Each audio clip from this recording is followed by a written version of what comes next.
Memorial Day, we acknowledge 40 years since the end of the Vietnam War. The conflict cost the United States more than 58,000 American lives and trillions of dollars. For two local veterans, the events of the fall of Saigon and the war continue to impact their lives today.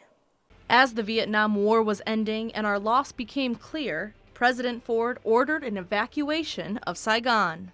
A sergeant in the U.S. Marine Corps, Tom Benton, piloted one of the helicopters that day, thinking it would be business as usual. But as he approached the embassy, he realized this wouldn't be a one-flight in-and-out mission. I mean, people were crying, kids were throwing up, and it was, as time went on and the desperation of the people trying to get on the helicopters became more and more apparent. And we knew that we only had a limited amount of time and limited amount of flights in and out. The evacuation ended up being an 18-hour operation with more than 80 aircrafts and hundreds of ships. It made you realize just how sad this was. I mean, these people are losing their country, and if they stayed there, they would get put in reeducation camps, executed. So they were desperate to get out. For Mickey Guth, a Vietnam vet who was deployed toward the beginning of the war, the order meant relief after years of battle. We were happy it was over. I mean, the fall of Saigon was the end of the war as far as we were concerned, because that was where the trouble was coming from, and they took care of the trouble. I mean, I lost a lot of good friends there, and you'll never forget it.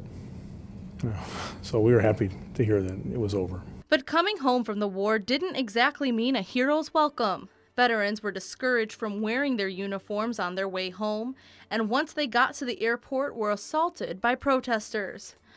Understanding of the Vietnam War didn't come for many Americans until years later, when they were faced with similar battle situations. After the first Iraqi situation, people in Vietnamese veterans got a lot more respect. People were nicer to us. They actually just started to call it a war instead of a policing action.